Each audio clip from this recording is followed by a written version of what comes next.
Well, hello everybody. Good evening. Well, I saw you not too long ago on the Drop In with Ara. So welcome to Aquarius Rising Africa again.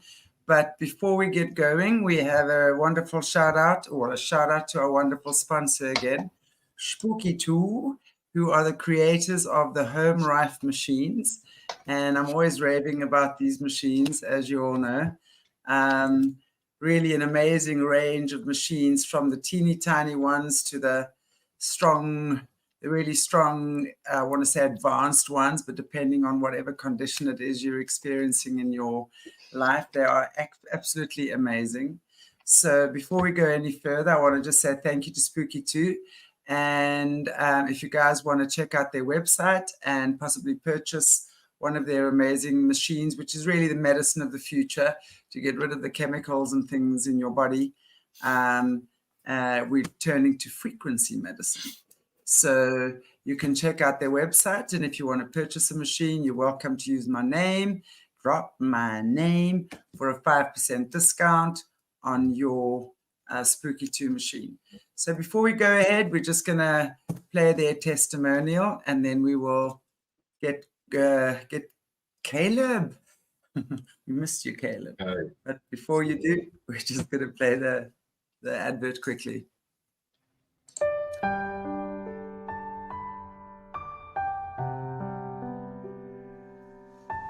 I'm Barry Novis. I live in Australia.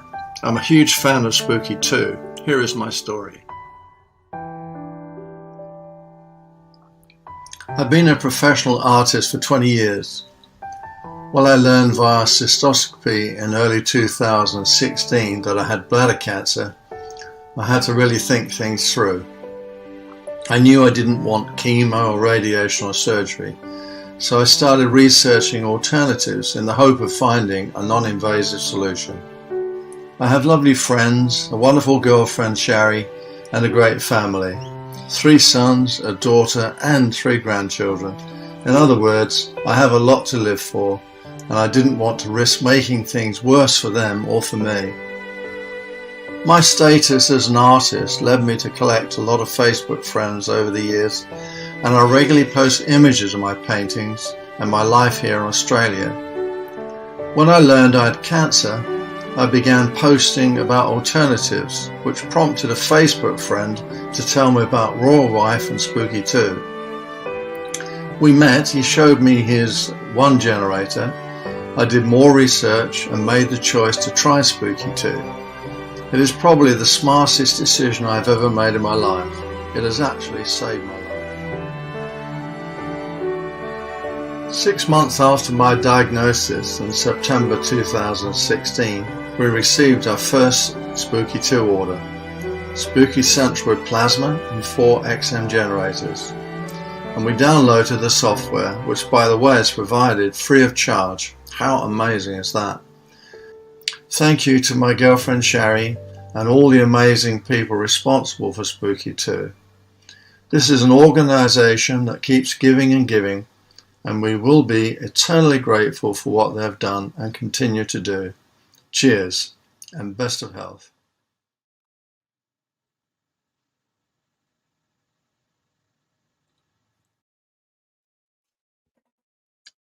Indeed, they are the organization that keeps giving and giving, that's for sure. And I know we're going to be chatting quite a bit more about them in the future as well. So, welcome back, Caleb. Welcome, Morné. How are you guys? Good. It's snowing here, so. It's snowing. Wow. Oh, nice. Well, I'm just actually so happy we got our sun back from you guys just for a short while. But I've got to tell you, I was doing the arrow drop now, and for those of you who didn't watch the arrow drop, we were actually talking about how the Bezos Foundation is literally now owning the Western Cape where I live. Quite horrified by that, but we're going to actually be sending we're going to be sending that information around. So maybe our son is going to be around for a while after all. Anyway, Caleb, it's so good to have you. And I know we were supposed to be talking last night, but as I also did speak to our viewers earlier on, in terms of our show, there's a lot of hits that happen. So we just, we just sometimes get, we've got to sort of expect the unexpected sometimes with our show. So really happy to have you back. And how are you? How's it been going before we get into the nitty-gritty of tonight's show? How you been doing? I'm doing okay. Just getting through life. Yeah. Well, I want to just reiterate again how grateful we are. And I mean, I got to say, I just love our viewers' comments and how I know everyone appreciates your testimony. And you were talking about your dogs earlier on, the chihuahuas. They think they're wolves. Not they think they're wolves. They know they are wolves. There's not even a question around that. But I also know how much you value them and how much they value you. So really cool. And I was seeing Colleen's also got chihuahuas, and was it Lanessa? I'm not sure. Colleen, I think, yeah. Okay. Colleen and Lanessa, yeah. So it's fun. It's fun. Everyone has got animals, and that's beautiful. Anyway, so tonight... Now that you've mentioned the chihuahuas, they're both acting up like they want to whine and cry. So. Well, and I know sometimes you put yourself on mute because I know you've got to sort them out. So if Caleb puts himself on mute every now and again and you've got to hear me babbling away about stuff, that's why the wolves need to get out, right? Okay. Awesome. Well, I'm really looking forward to hearing more about what's beneath our feet. And I know actually, I'm just checking the comments as well. I'm going to ask you guys in the comments section, if you don't mind, just keep your questions to the topic that we're talking about.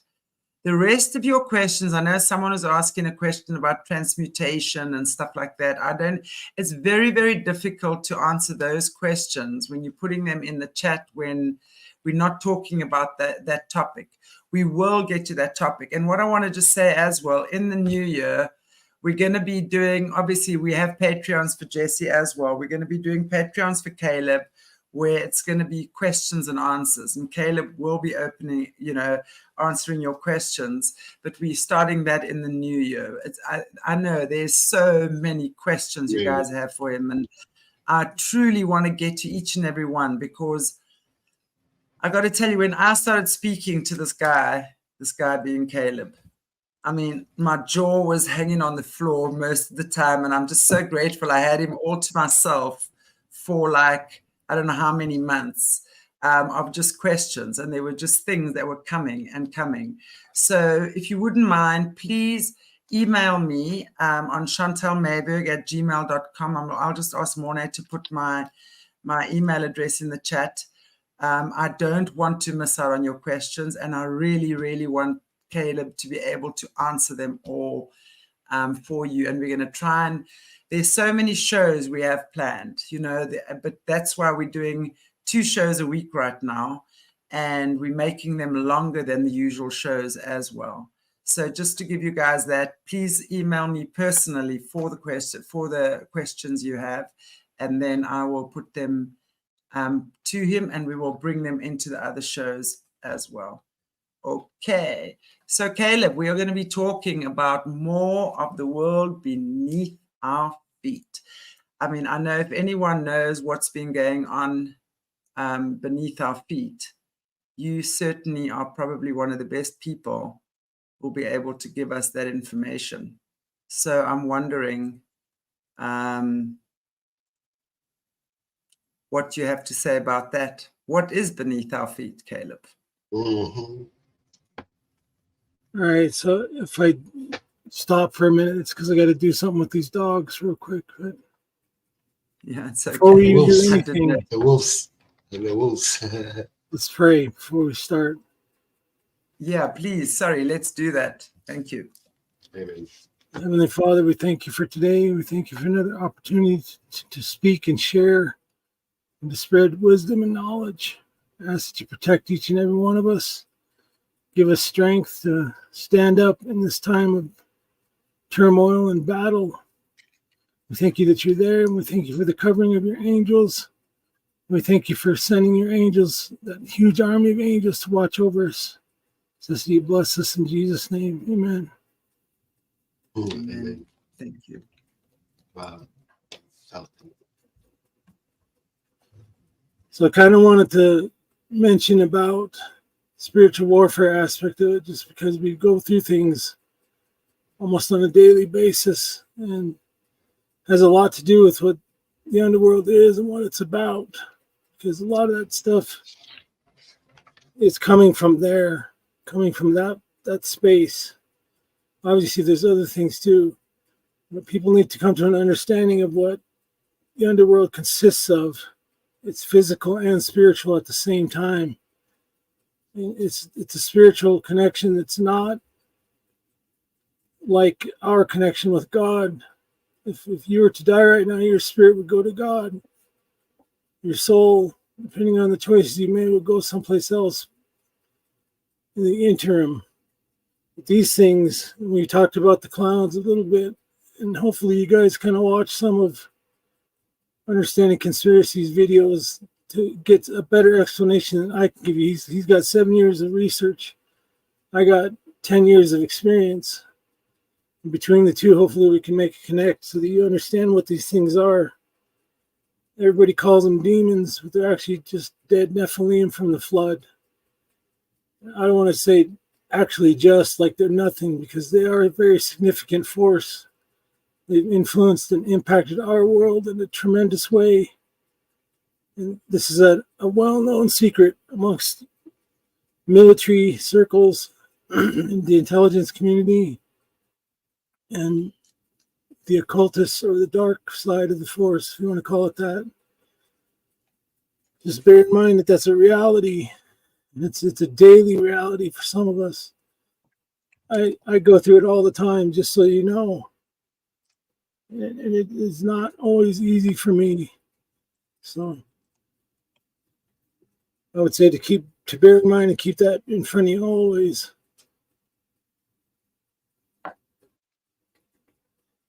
And I would have to say that you have to differentiate between fallen angels and what you would call demons. Demons is way too general of a term. Fallen angels are their parents. The dead Nephilim, or the Rephaim, are their children. And their spirit does not go back to God. It's mentioned in the Bible they become unclean spirits. In the book of Enoch, they're called unclean spirits. They're condemned to be here. The abyss, I think, is the middle part of the toroidal shape of our world. That's what I think it is. It's a gravity well. They trap them in a gravity well that they can't get out of. I just want to find out something here. You know, you talk about the fallen angels. You know, the fallen angels, obviously those who fell initially, right? Who brought God's information down.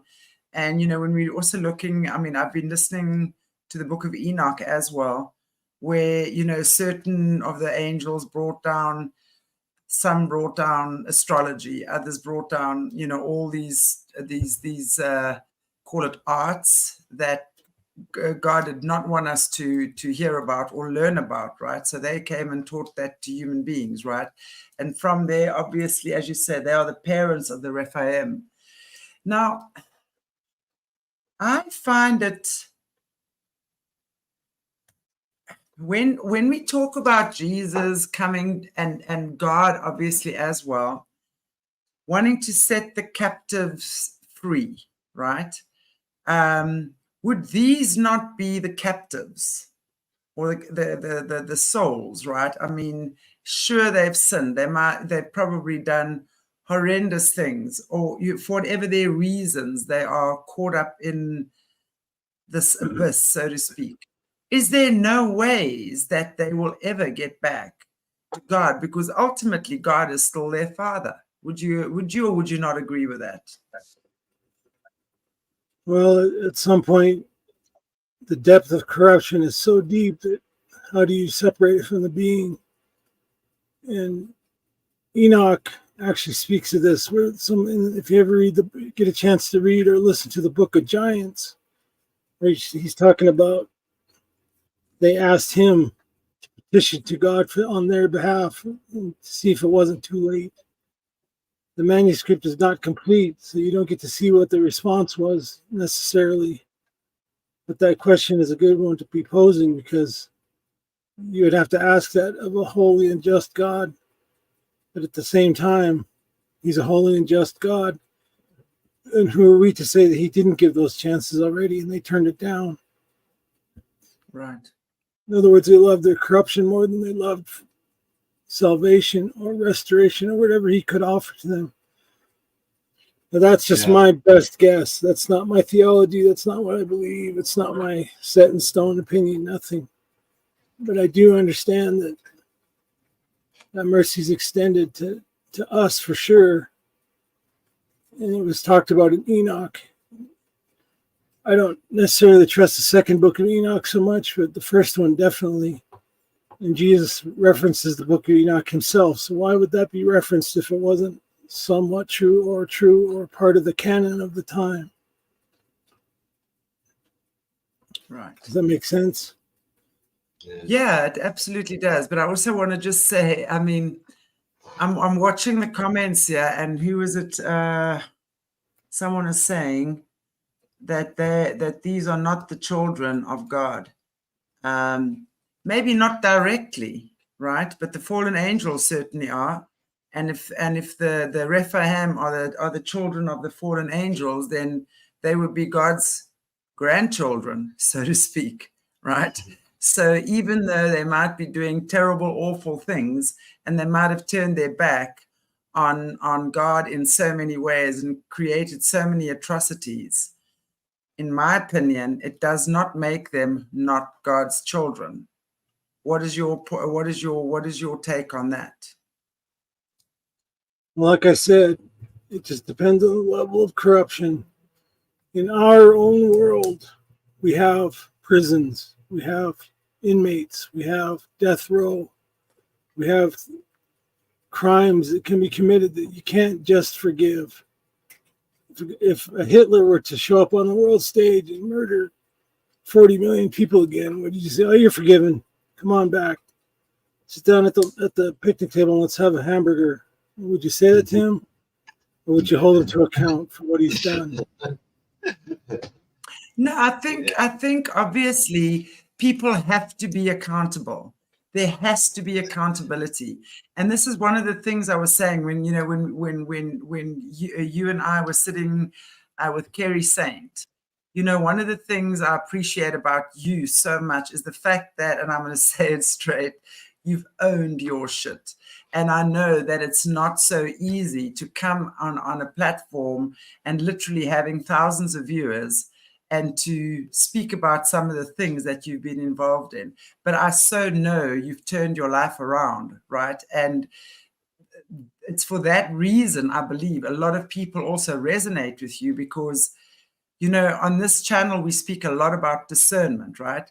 So that people have able, just by listening to your voice, and yes, we can hear your vocal cords have been damaged. So we're not talking about that. We're talking about the resonance of your voice, the frequency of your voice. It resonates truth. And that's what people are hearing. So I think at some point, I'm wondering if these Rephaim or Nephilim, whatever, have a slight twitch of consciousness, right? And then can say, hang on, something in me wants to turn around. Something in me does not like what I've done. I don't know. Well, I'm asking the question. Similar to us, there's bound to be individuals who will make that choice or try to make that understanding. But I am not God, and I cannot say whom needs forgiveness and who doesn't. Yeah. Okay. I would like to add to that. Also, when Chantelle, when you asked it, I wrote it down. How and do they ever return to God? I actually wrote it down as you were busy asking that question. And, I always have this firm belief that God's will be done. And like absolutely. every father, as every creator, his wish for us will always be to come back to him or her or whatever, any religion, doesn't matter. It's like there's just this will of God will always bring his creation back to it. So I think the question is not about when, it's just how long. So I think some of them have digged their hole maybe so deep. But I think somewhere down, I firmly believe that somehow God has a plan for even these nasty entities to come back to the light. I hope so. I pray so. That's what I wish to believe. Yeah. But yeah, it's a dig. When we start digging deep holes for ourselves, even in our own lives, we can see, when it takes a time to come back. But there's also miracles that happens. It's like this. God has a way of miracles. We suddenly just, I don't know, Yeah. But I mean, like if they're just offsprings from people that has done bad things, then surely there should be some hope for them. Not people, but being, if you know what I mean. Well, if you think about it for a minute, our physical realm mirrors the spiritual realm. And like I just said, we have a justice system. We have judges, we have juries, we have jails, we have prisons. We also have an ultimate sentence called the death penalty that you don't get to come back from. And it kind of depends on the offense that you've caused. And we don't know the full depth and width of the corruption that they caused in this world at that time. But at the same time, God is God, and God can do whatever he wants. And remember what the Bible says too about when we are transformed and we are in the new heaven and new earth, we will judge angels. So you have to wonder, is that because the angels are making mistakes? Or maybe we're going to judge the ones who are fallen and decide if they can come back or not. And that's just my postulation. That's not my theology or my belief. But it's a question I've asked myself, and that would be an appropriate answer, I think. Yeah. Right. Yeah, absolutely. It begs the question, if he's going to condemn these things for this, what's he going to do to us? That would be the very first thing I would have asked myself a long time ago. And his justice is far beyond our own. And we don't dare try to extrapolate anything from anything else about him, because we just don't know.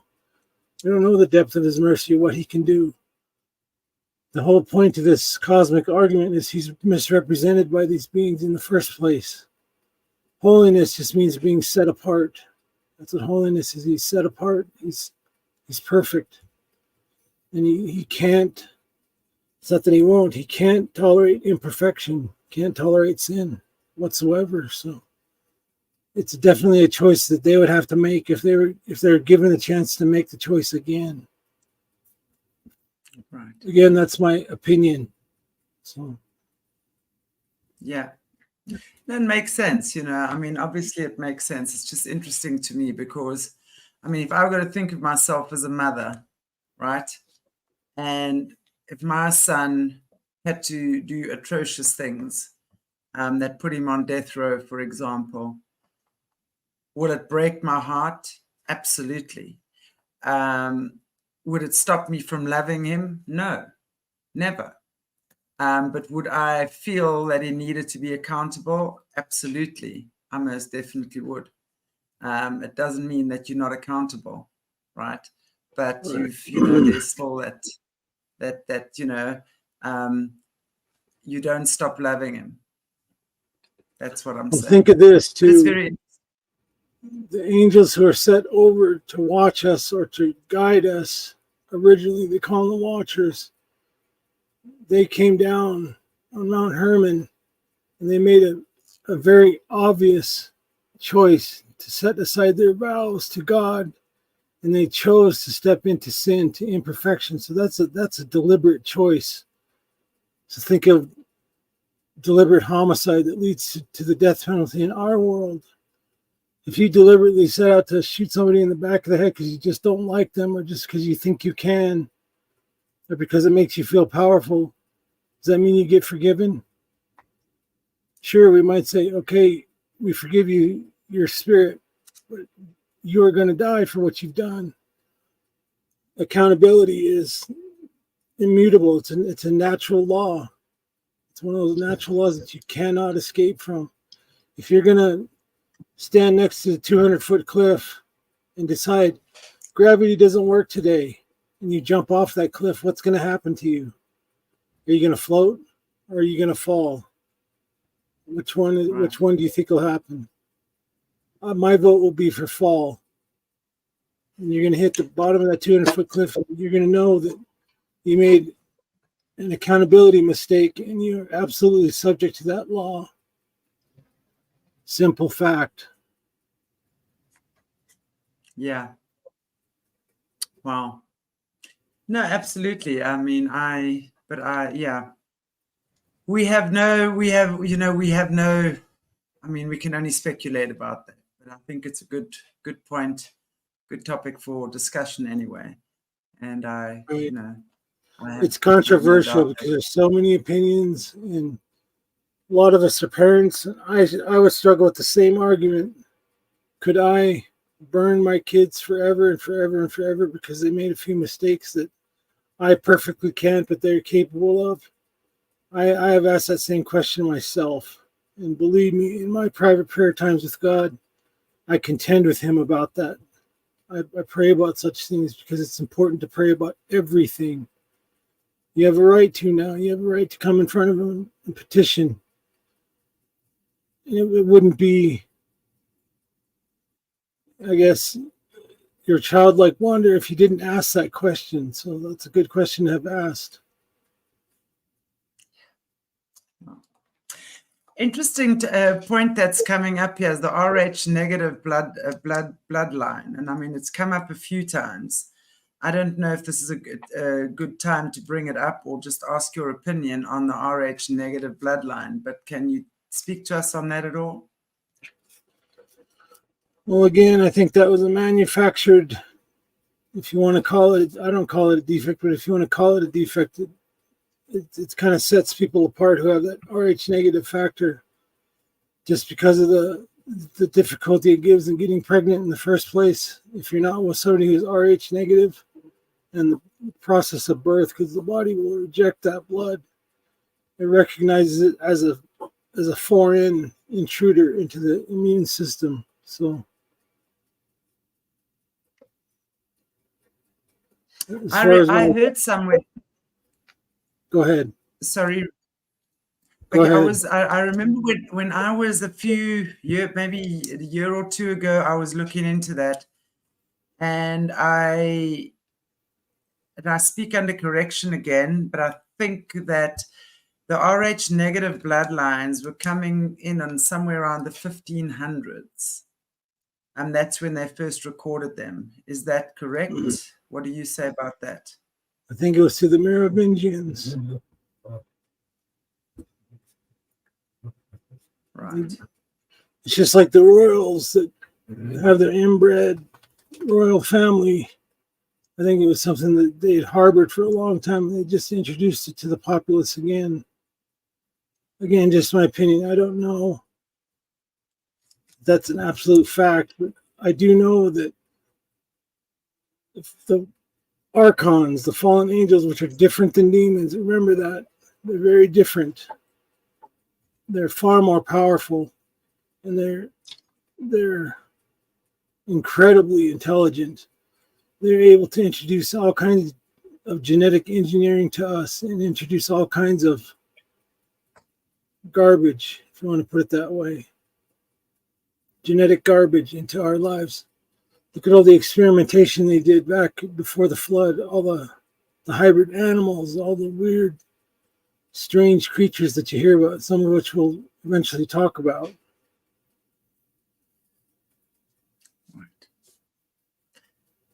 Interesting. Wow. Well, I mean, we've heard a lot about these great big giants and things that live underneath the earth, and I know you've mentioned that you've encountered some of them in your shall we call it travels, right? Can you tell us more about what you've encountered in the underworld?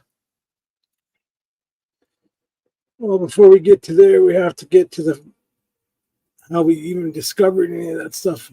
And again, I'm telling it from my perspective, so I don't have a comprehensive history of everything. Believe me, I wish I did so I could point it out. But my experience at the time, and I have to go back to remember it, was I was given a set of briefing papers at first. And having been in the arcane to begin with, I wasn't surprised by what they said, because I've seen these things since I was a small child. And in these briefings, they didn't try to prepare us like, you are going to see the most fantastic circus show you ever imagined. There'd be lions and tigers and bears, oh my. They didn't say that to us. They just said, this is what's coming down the pipeline. I want you guys to spin up and get yourselves ready. And this is what we're going to do. This is where we're going to go. And we're not going to tell you why. We just need you to go do this. It's dangerous. So, in a real brief nutshell, those briefings, that's what they tell you. They don't tell you much.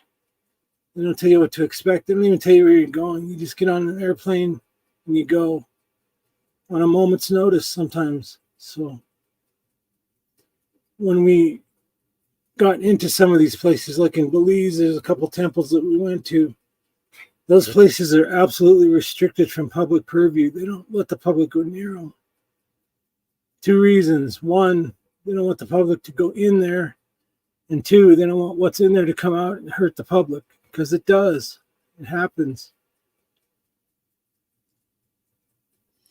Do you really believe it's for our safety that they're not exposing this information to the general public? I mean, we've been hearing for years and years about these places that the military has. It could be anywhere, right?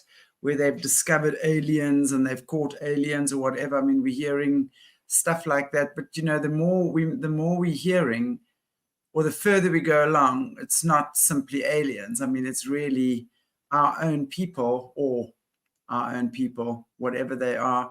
These people working at like places like Area 51. And I know we've spoken a lot about the 4 military bases. There's so much hidden information. I know in one of Jesse's shows, we've gone into one of the water bases. I don't know, maybe we can talk about that. Like, what are they creating in these places and why?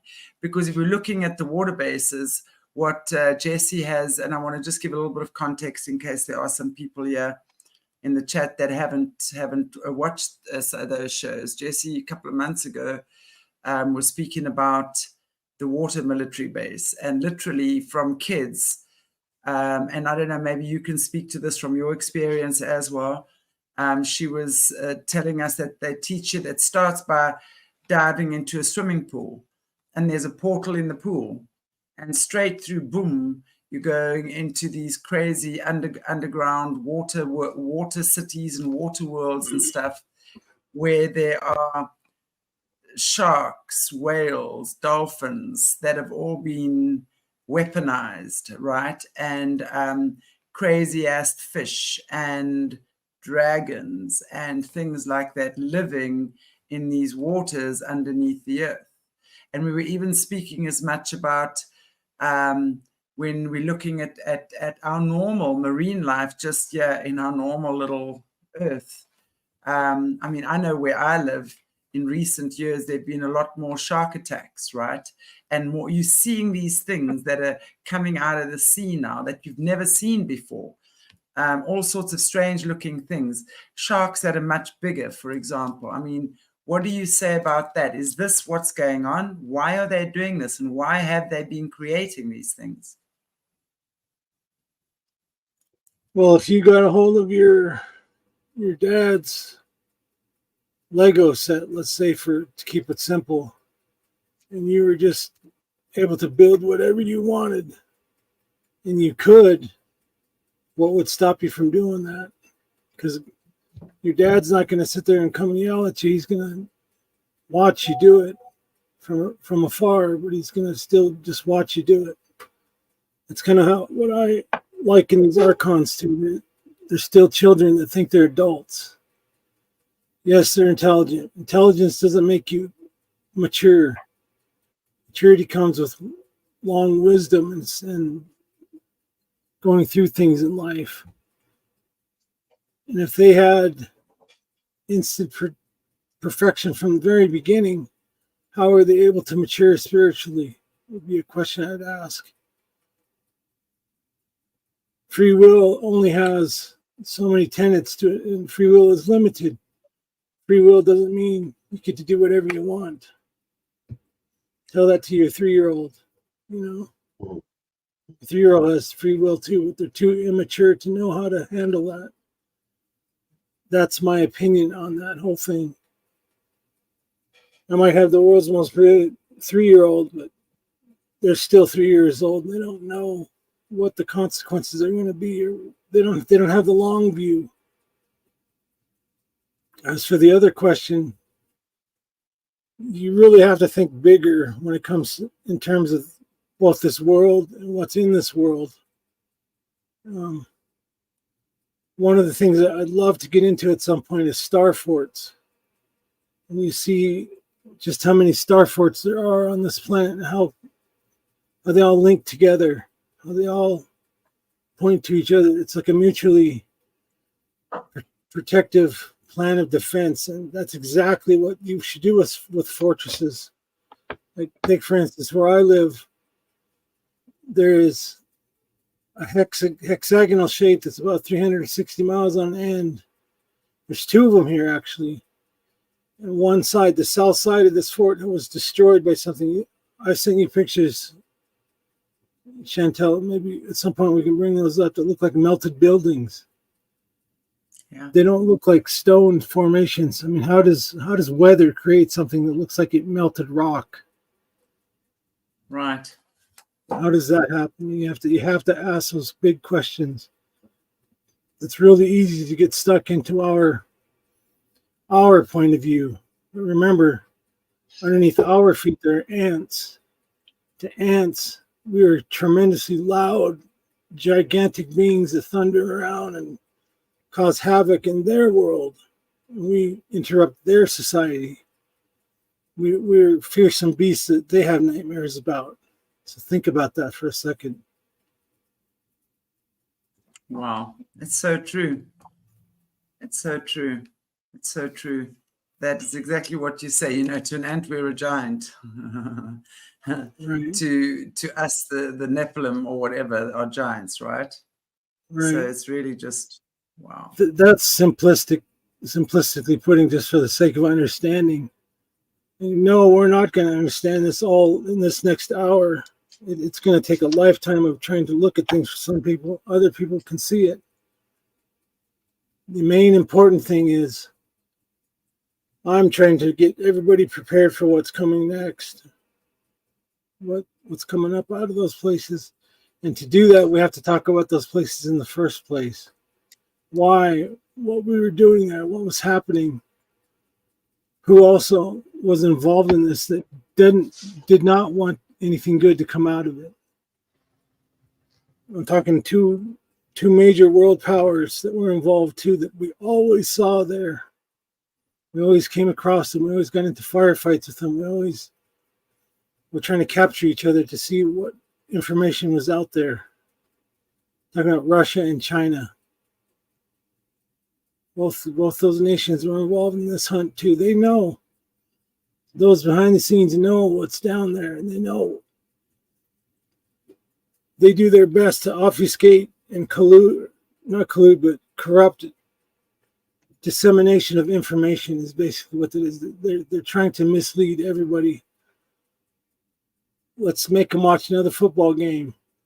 Let's make, who's that famous woman singer that charges $50,000 a ticket?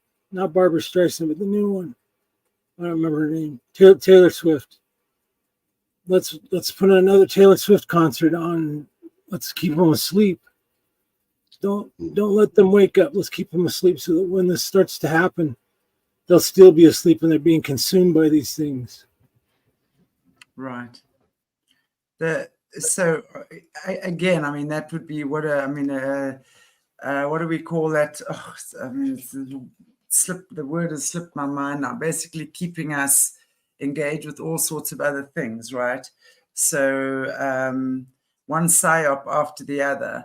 And when we're looking at all these celebrities having fights with each other, and this one's marrying that one, and, you know, they're keeping our minds occupied with that. Meanwhile, back at the ranch, there's all this disgusting stuff happening behind the scenes. So they keep us dumbed down. I mean, we were talking a little bit the other day about what they do, you know, the foods they give us, etc., that keep us dumbed down, right? And, you know, what they're putting in our water, how they literally, when your baby's born in the hospital, what it means to have your heel jabbed, right? And have your name put on a birth certificate. You immediately become part of the Vatican. You become a child of the Vatican, basically, right? So we are controlled by a much more powerful force than what we can ever imagine. I mean, that's right. Are you saying that? So through all these psyops, call them one after the other, all these, as you say, the Taylor Swift concerts and that sort of stuff, they're keeping our mind engaged there. Meanwhile, back at the ranch, there's a whole lot of dodgy things going on. Russia and China and America. And really, those are the three superpowers, right? Russia, China, and America. And you're all pretty much fighting for world domination. Yeah. Well, at the top, they all believe that these things are going to grant them some kind of special preference or power. Sorry, my dogs are barking. They're going to grant them special preference or power. And that's what they honestly believe. So they're going full bore into what they need to do. But to get to the point where we can start to understand what I saw, we all have to understand there's a much bigger picture at play, and you have to see past the end of your nose. That's great. You can balance a peanut on the end of your nose. Eventually, we all can do that. But remember, there's a bigger world out there than just here. It's not just here. And they introduce so many, quote, scientific reasons, quote, for this to not be a fact. And they try to make this world smaller by interconnecting us with everything. And I'm sure you guys can get what I'm getting at here. Absolutely. Hold on, I gotta put these dogs up. The wolves, you mean? Yeah, the wolves. Yeah, you can hear Caleb's wolves in the background, and they're actually so cute because, I mean, when we're often having discussions, and especially when you know the energy gets intense, because as I was saying earlier on, I mean, gosh, we have quite a few. Caleb especially has quite a few, as you can imagine. The more we start disclosing this type of information, I mean, these things are real. I want to tell you, these crazy attacks, and these dogs immediately feel it. And of course, I think you know that Chihuahuas are actually service dogs. So they are his little service dogs. And they go absolutely crazy. And they bark, and they show him exactly what they need to know. Or sorry, what he needs to know, which is very, very interesting.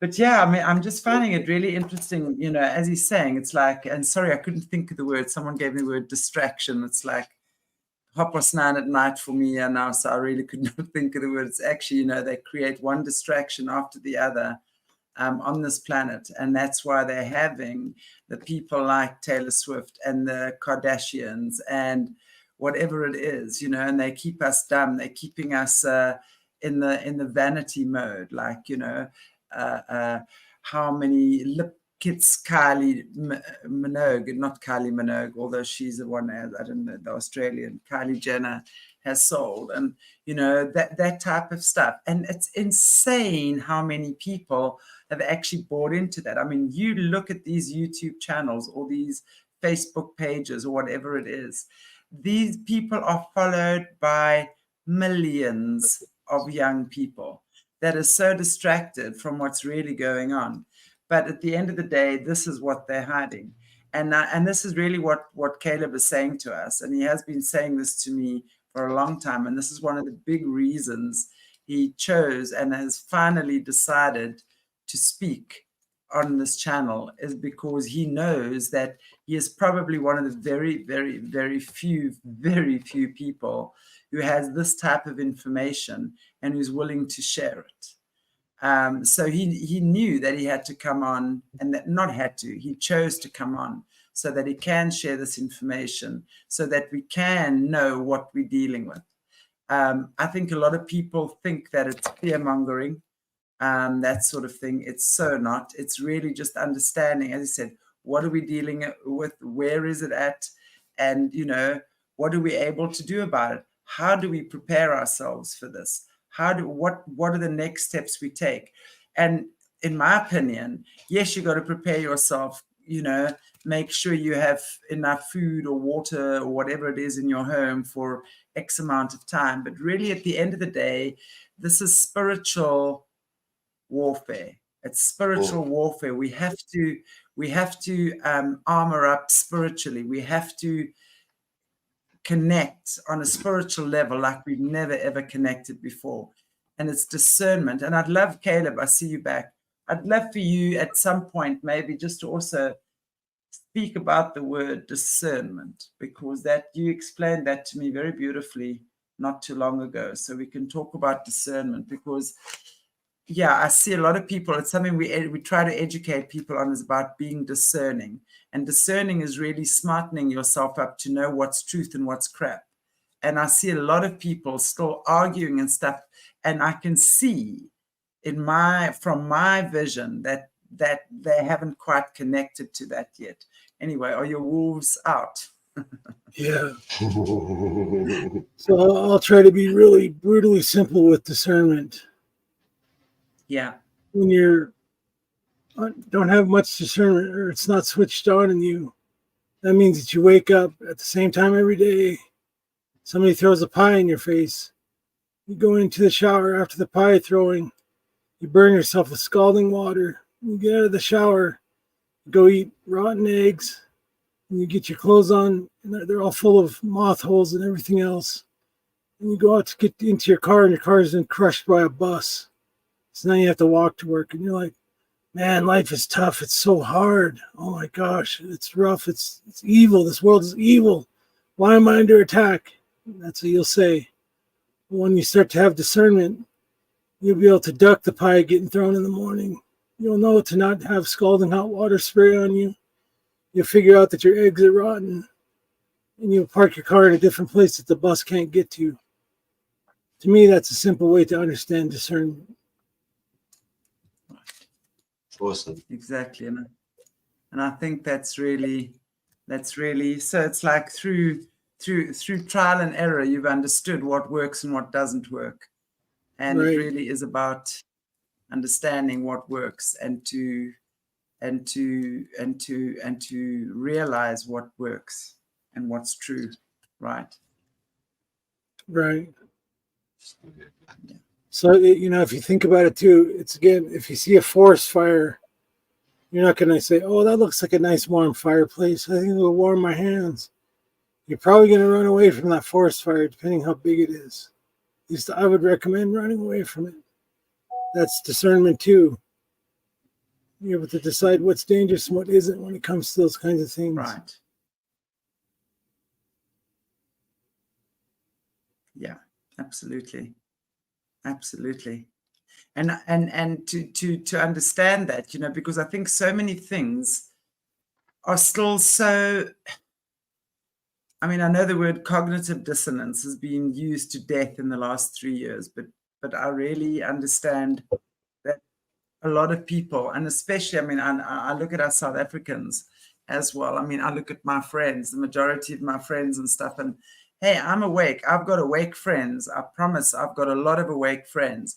But when it comes to the deeper level of the stuff we're talking about now, I'm finding a lot of people turn away from that. It's like they haven't begun to process how important it is to listen to this type of information. Because as I was just saying, I don't know if you heard early on. Carry on, sorry. I didn't say anything. Oh, okay, sorry. So to listen to this type of information, I think for a lot of people is very, very scary. So they don't quite know what to do with it because it still seems very fee, fi, fo, fum. I smell the blood of an Englishman. In other words, a fairy tale. We were told these stories about giants, for example, as kids, and it was fairy tales for us, right?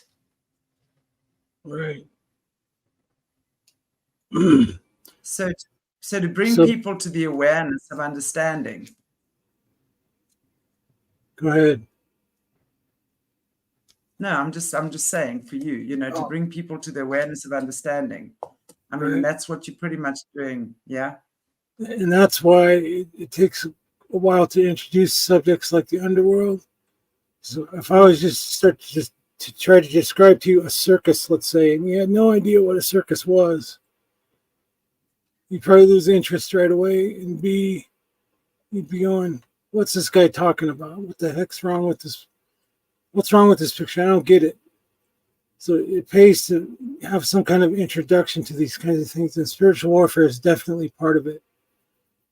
In those days, I didn't have to be in spiritual warfare because more or less, and remember I said more or less, all of us were on the same side.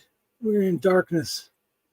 But more or less doesn't mean we were good friends all holding hands and singing old songs around the campfire. Some of these things need to eat, so they need to kill humans to eat. And that's what they do. They kill us. They hunt us for food. I've seen the question many times about cryptids being Nephilim, are they as Bigfoot as Nephilim? I think that if they're not Nephilim, I think that they're definitely come from the homunculi, the created beings that alchemists and others have created, that they've either turned loose on purpose or they've escaped at some point and they're out there. Right. And that would be the Cabbage Patch Kids, right?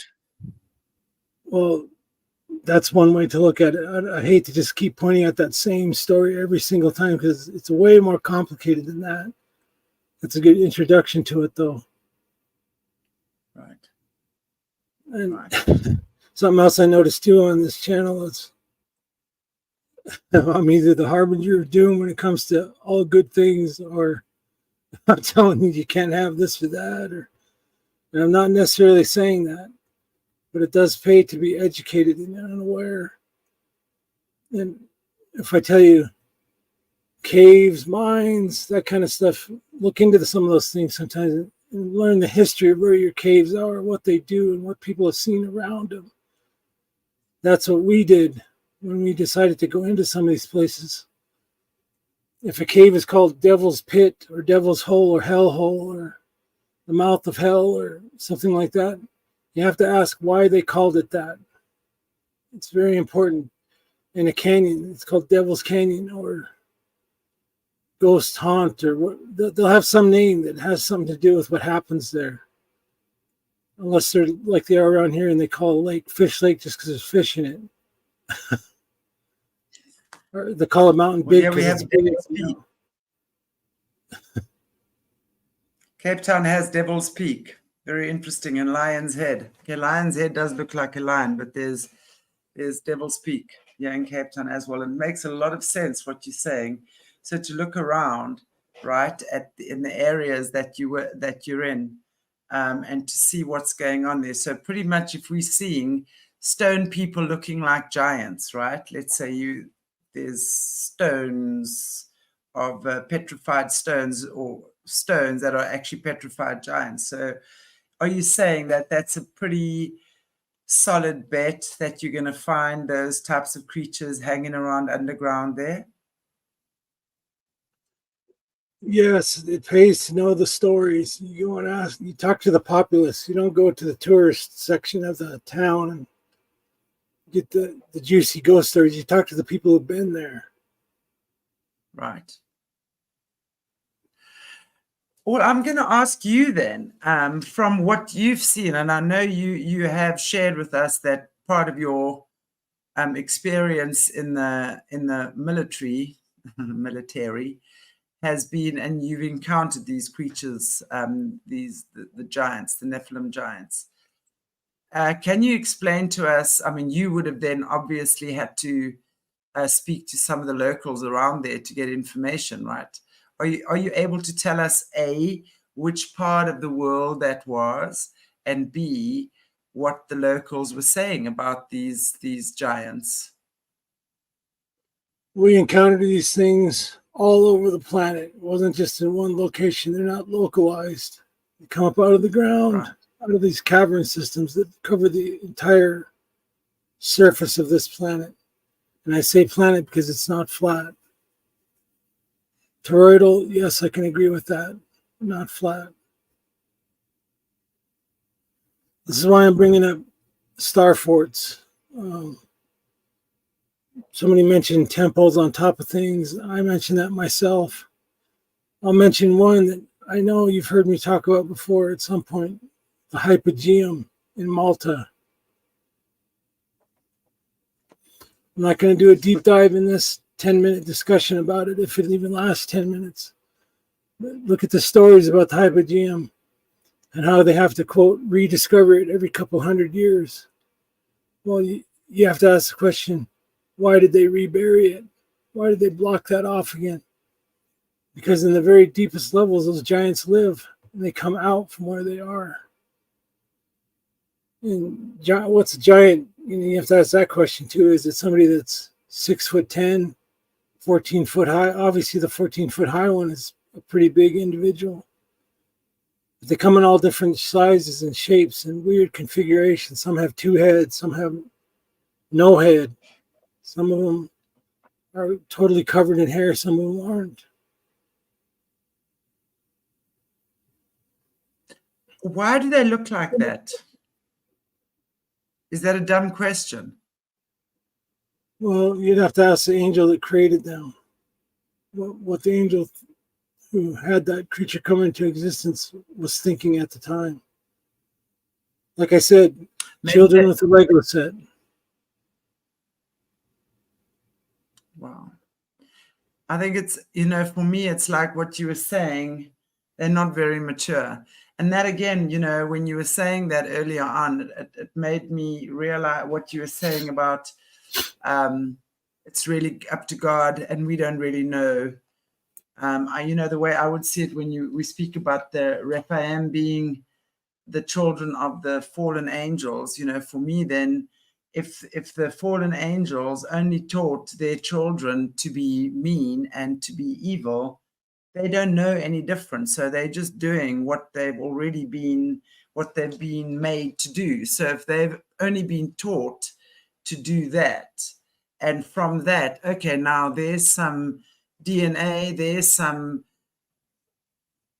dead flesh or whatever it is they do, as you said, to create the homunculi, right?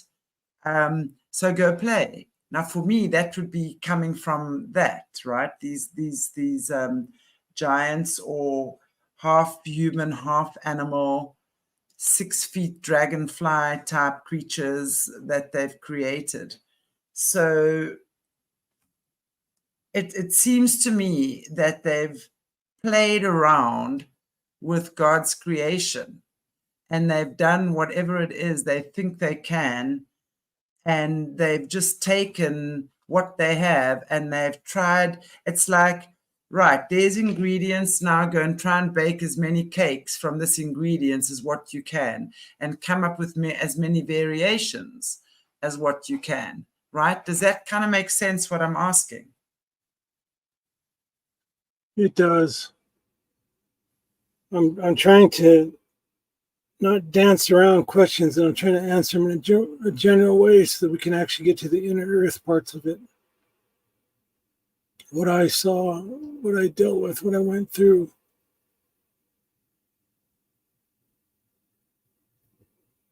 So, yeah, if you want to investigate this stuff for yourself, I don't recommend going looking for these things because they will show up. You have to be very careful with them. And would you know what to do if you saw something like that? That's another thing you have to ask, especially if you're not prepared to see it in the first place. If it just suddenly appeared in front of you, what would you do? What would you say? How would you feel? How would you act? You have to ask those questions. Most people would just be in a blind panic and they'd run. What would you recommend? What would you tell us to do? Well, the very first thing I do is pray, ask God to protect you. They respect the name of Jesus for sure. I know that Jesus is not his real name. And that's a subject for a different time. That's what they know him as now. And they definitely run away from that. That's something that you can claim over yourself. The next thing I do is stop going towards that cave. It's not safe. It's not safe to go in there. But what about if they're coming out? I mean, if you say, because I mean, what we're understanding now and what we've been seeing is that a lot of these spiritual gates and things have been opened and are being opened for these things to come out. I mean, I don't know, you know, in the last few months, we've seen people, there's been lots of reports of these alien-looking creatures inhabiting Earth right now. And I mean, what's your opinion on that? Is that real, or is this again just another distraction or a psyop or whatever? And what do we do if when we do see these things, when they do start coming out, other than, as you said, pray, don't go close to them. But if they are coming to us, or if next thing I see something standing at my door here, I'm going to go, hey, buddy, what do you want here?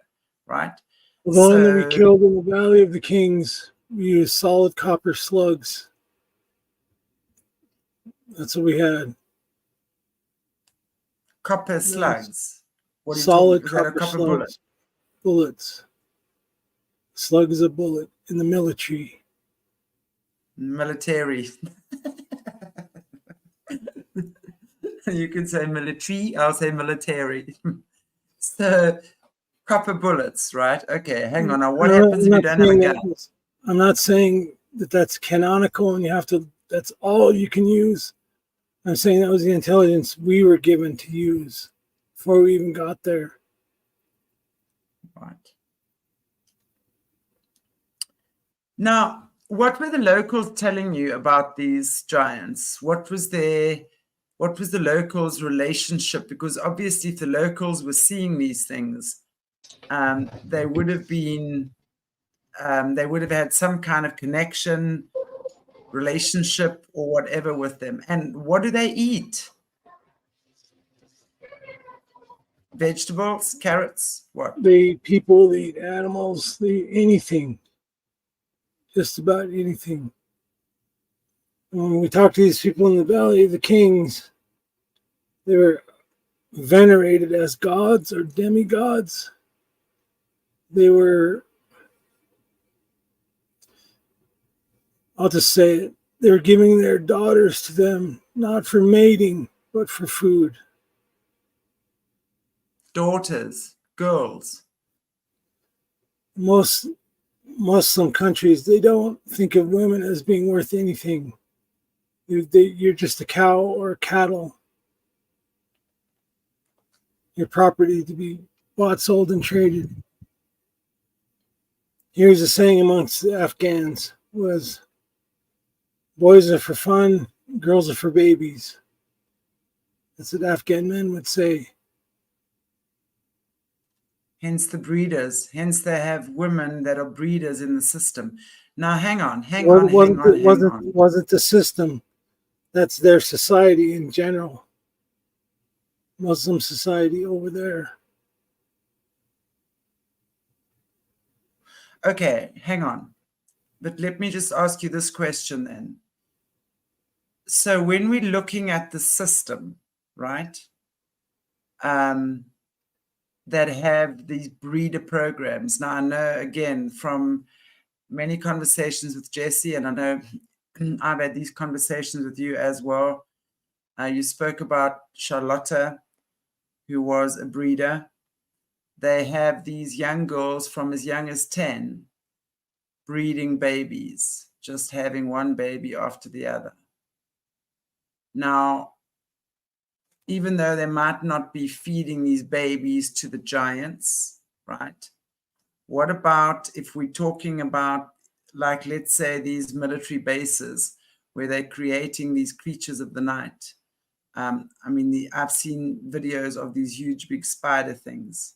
These spiders that are half human, half spider, that are about maybe 6 foot, or I don't know how big are their leg span, but they eat humans. I saw that those things were eating babies. Well, that's what I saw in the video anyway. So how far off the track would I be if I said that a lot of these breeders are breeding babies, and maybe this homunculi are being created to feed these things? Well, I'm not going to say yes, that's exactly it. It has to be just that theory. No, what I'm saying is that's part of it. It's definitely part of it. When I say in the Valley of Kings that they're giving their daughters, it wasn't every day. They're just putting a female child on the rocks and it's being consumed. You know, they wanted to placate these things, or those things that come out of their cave and they terrorize the countryside. They'd start to kill everybody, not just girls or babies or breeders or anything else. They kill everything. And these guys were not equipped to deal with that, so they started to placate them, offering sacrifices, which would be Of their daughters. goats, daughters. Wow. That's just heartbreaking.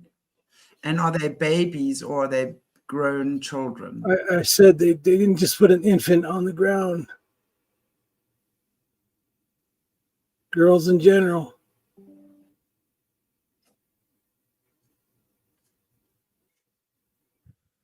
It's very, very hectic.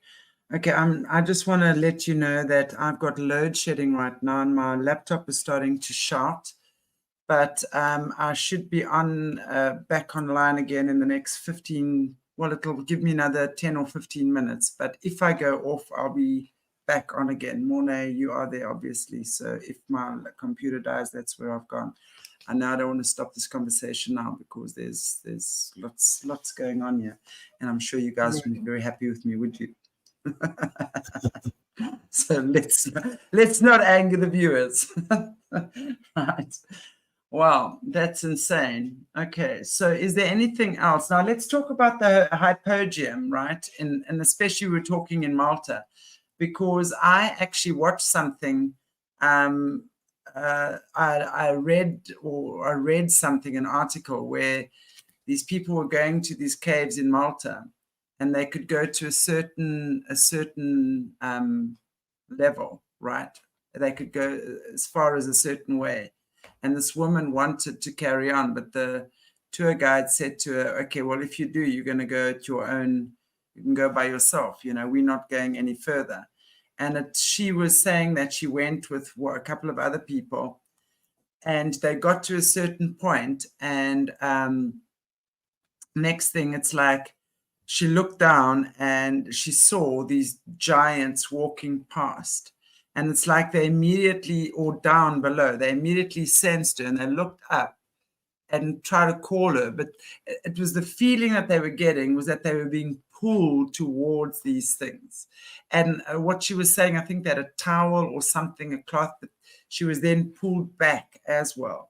Like her friends that were with her pulled her back. But had she not been pulled back by her friends, the sense was that she'd be pulled in there. And there was also stories about people not coming back, but they could hear people screaming through the walls and crying through the walls. I don't know. What's your take on that? Well, that's part of their magical abilities. They can call to you. It gives credence to the fee, fi, fo, fum thing. They can smell your not just your blood, but your DNA. They can enchant you. That's enchantment right there when they chant, like you guys say, or chant. I think you guys say chant. Chant. They enchant you. So it's an enticement. They get you to come in there, and it'll almost lull you to sleep. The way you're not fighting, you're not docile, you're not full of adrenaline. You don't taste bad to them, would be my guess. And I say that because I hunt antelope or pronghorn, and if you get the pronghorn running and you shoot them, they taste horrible, really gamey. If you can get them before that happens, they don't taste gamey. Yeah, it's a my common personal thing. guess.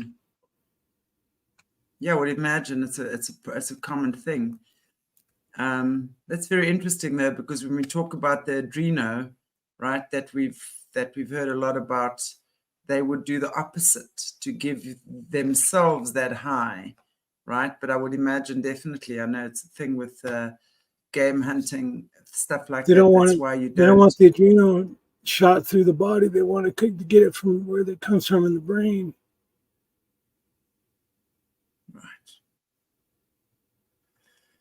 Oh my goodness! Thank you, Janine. People, villagers today are still placating by giving their girl children over.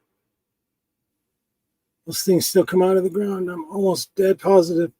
We were dealing with them then. Now the people who have control of that place are the Chinese. Now the Chinese are dealing with them. So how do you think the Chinese are dealing with them? What is your take on that? What are they sitting doing? down at the table and shaking hands? I mean, they're probably killing them.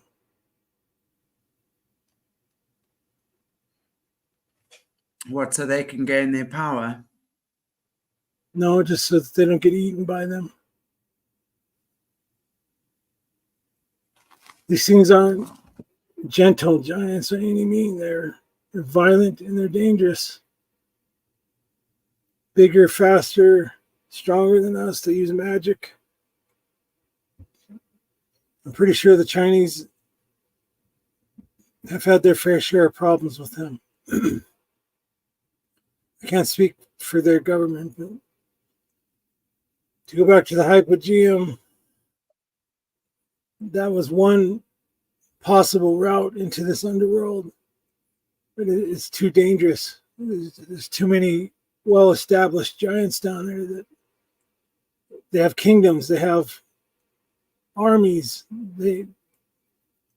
It's not just one Cyclops in a cave picking his teeth with a bone. There's a whole bunch of them down there.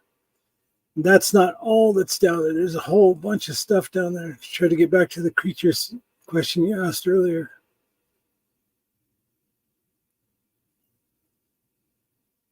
I told you about the earwig-looking insect thing. I told you about that. There's big spiders. There is toxic moles that look like amoeba, kind of. They're not dumb. It's not just a blob. It's some kind of intelligence that moves around on the ground. And they're caustic. They'll dissolve you. They'll eat you up. Like acidic. It's hard to describe it without a visual because it's like black goo. Like goo. The ones I saw were red. They weren't black. It looks like a pool of water when you first see it. And you touch it with something and it comes to life. It tries to crawl up whatever you touched it with. Oh, goodness. It sounds like that creature in Spider-Man. Spider-Man's arch enemy, Venom. Venom is his name. It's also like a little gooey thing. When it touches it, it becomes part of your body and it overtakes your whole body. Literally. Well, it brings back the living ships when you touched the black goo or the parts that wanted to come out with you. It would attach itself to you. So I'm sure that's some angelic mechanism, I'm sure. But yes, it would attach to you. But those things don't mean to integrate with you. They want to eat you. Eat you. Simple as that. Then there are the other humans down there, the Forsaken.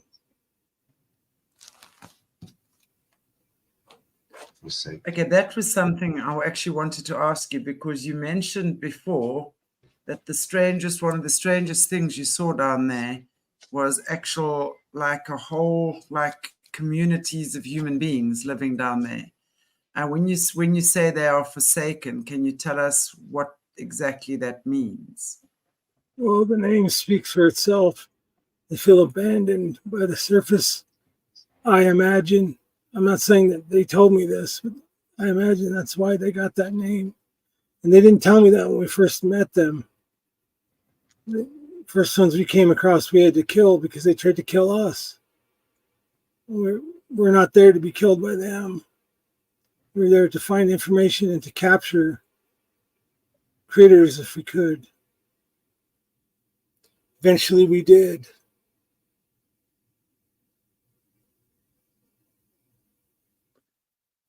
Wow. So what do they eat when they're down there, the humans? The actual humans, those forsaken humans? There's all kinds of fungus. There's all kinds of fauna down there that presumably is edible. I didn't eat any of it, but I'm sure they survived off of that. And I mean, how do they procreate like normal humans do? I never said, hey, how do you guys procreate? Were you not checking? Were you not Tell me checking? how. It wasn't anything like that. You have to remember this was a military raid type mission. I hate to sound so generic, but I don't want to say too much about what we were doing. I understand. And I know you mentioned insectoids as well, like that are about the size of cars. So what do these things do, the insectoids? I know they look like, I think you said little weevils, right? Say that one more time. The insectoids. They Can you tell look us like about the earwigs. insectoids? Yeah, earwigs. About the size of a small car. They're really fast. I don't know if they're intelligent or not. I just know that they're really dangerous. They could walk on the ceiling, the walls, the floor, just like an insect. And they could die because we killed a bunch of them. Keep in mind, this wasn't thousands of feet underground. You're talking maybe a couple 100 feet down. Maybe close to 1,000, I think. But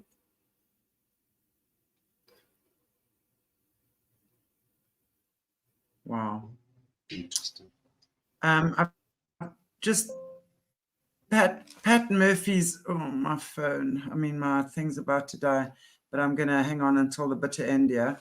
Pat Murphy's asking, what do you mean forsaken humans? I don't know. Are you able to clarify any more than what you already have? as far as I was able to see, because remember, I'm not the commander of this whole entire operation. I'm just one part of it.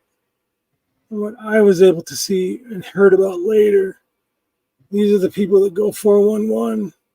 They get abducted by UFOs. They're taken as children, kidnapped as children sometimes, and they're brought to this underground world to be raised for food, for sport, and to keep that underground population of humans going. Experimentation, harvesting DNA, that type of thing. Oh, gosh.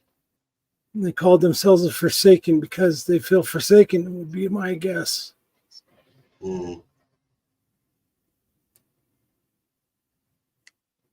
Wow. No, we don't mean damned souls. That's Pat. So that should answer your question there, right? Just as you were saying now. It's Renee wants to know, did you see scorpions from pit, whatever that is, pit like in whatever, Rev 13, Revelation 13. I didn't see scorpions, but there are definitely lots of hybrid looking creatures. Lots of mecha. We've talked about mecha before. We eventually ran into things that were mechanical, that were powered by those soul gems I've been speaking of, which, yes, I know it's not a complete explanation. I will talk about that again, but not today. Powered by those soul gems. Yeah. I call them gems because Interesting. it's a focused device. Soul crystals, whatever you want to call them. I want to just, what source of light? Someone was asking a question. You're welcome, Pat. What source of light is being used there? Okay, here we go, Kelly. What is their source of light down there? I'm just going to put this on here. What is their source of light down there? Bioluminescence molds? Lots of bioluminescence. They had, I would call it an artificial sun. Not huge or anything. You could look at it. It threw off a different kind of light than what we're used to. Much dimmer. And it looked like it was constructed of something. It was quite large. You have to remember this cavern was kilometers across and high. It was so high in some places I couldn't see the top of it. And you're talking 3,000-4,000 feet underneath the surface at this point. 80 down. Wow. This is so crazy. You know, when we listen to these things, it's so crazy. Now, here's another question from Pat, which I think a lot of people want to know, and I'm not sure if you can answer, but why does God allow this to take place? Often, which would be, I guess, innocent people, innocent animals, right? So I think, I mean, I'm not sure if you can answer that, but what's your take on that? Well, if and as you are a believer, you're protected from that. Everything else is fair game. You basically belong to this system in this world. And as a piece of that belonging, you're subject to that too. It's no different than the slaves were back in the 1800s. Slaves did not have a choice what was going to happen to them, even if that's how they were born. They're born into slavery. Same concept. Wow. Mirror universe, right? Look at that. Right. I mean, how interesting is that? How, you know, when you're just looking at that concept, you've just used that analogy of the slaves. And I mean, they pretty much take animal slaves as well over here. The same thing, you know, I mean, when we're looking at animals being slaughtered, really, whether an animal is being slaughtered for humans to eat or whether animal is being sacrificed for them to use as a soul or as their body, as we spoke about the other day. Is there any difference, really, right? So isn't it interesting that we are actually perpetuating that cycle ourselves on some level without even realizing that we are? And I'm looking at like the insectoids. You're talking about earwigs that are the size of small cars. And yet in our universe, they're like minuscule little things, right? So we're the giant to them, and down there, they're the giant to us. So it's a mirror universe. Wow. Now, how do we treat insects here?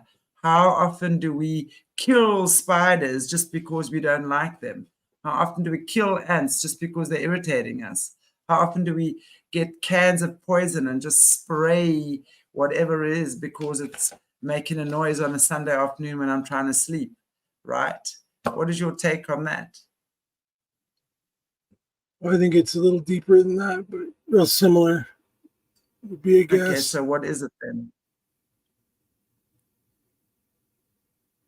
Well, just like you just said, that's kind of a mirror. So maybe when we stop being mean to things, they'll stop being mean to us. Is it that simple? No, it's not. I don't think they care about us at all. So they didn't seem to like that we were there in the first place, and they did their level best to try to kill us.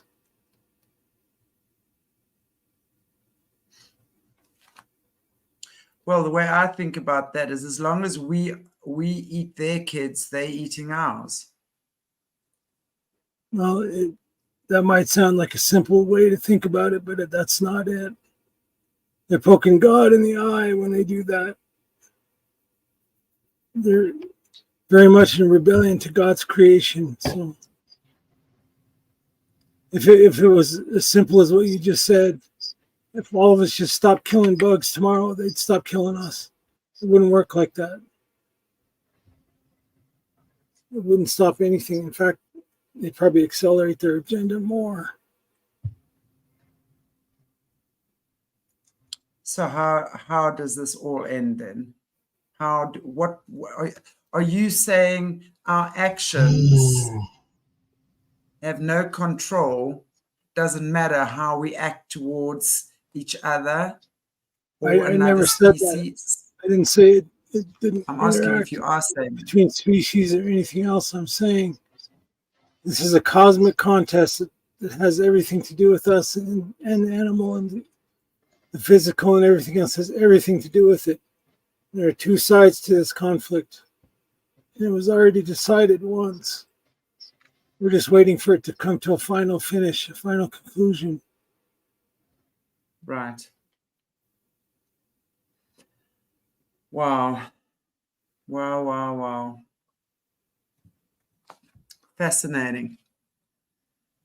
Jeez, Caleb, I mean, I think that's actually quite amazing. I'm not sure if you have anything else really that you want to share with us this evening. I know Well, again, we're just I'm trying to introduce you guys to these concepts so that it's just not mayhem and 50 million questions about whatever. Every time I say something, I'm trying to keep it orderly just so that there's some kind of functional steps that we can take to show or to teach or to let you guys know what this is. So I know sometimes it seems like you kind of go down rabbit trails and whatnot, but can you see I'm all in light? I'm all enlightened. Isn't that wonderful? Thank you for enlightening me.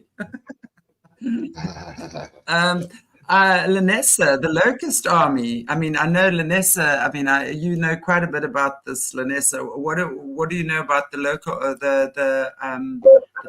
Army? What can you tell us about that? I didn't see anything like that in this underworld. They come out of the abyss. That's what Renee was talking about, the scorpions. Scorpions, locusts, whatever you want to call them. They come out of the abyss. And the abyss, for the most part, is a hard place to get into. That's a topic for another discussion some other time. Abyss. Get too many rabbit trails going on at once here. Yeah, I understand. I mean, you know, I know that's what I was like trying to say in the beginning as well to our viewers. There's so many questions. So I would love it if you guys were able to just send me your questions on email, and then I will compile a list for Caleb, and we're going to be answering them. We've got plans in the new year that we're going to actually do for our Patreons. And I know, Colleen, you were actually saying with credit card and stuff, you know, obviously if we're not anal about these things, but I do think there's certain things that we do keep behind the Patreons as well, that we're going to be looking at most definitely in the new year.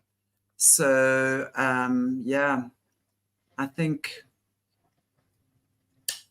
because there are obviously so many questions, is there a fallen angels army? That's what Kelly is asking, yeah. Well, if you think about it, 1/3 of heaven's angels fell. And it never really gives you how many angels there were in the first place. So if it was 100 million, that's still a lot of angels that fell down. So you could say there's an army. And they created children.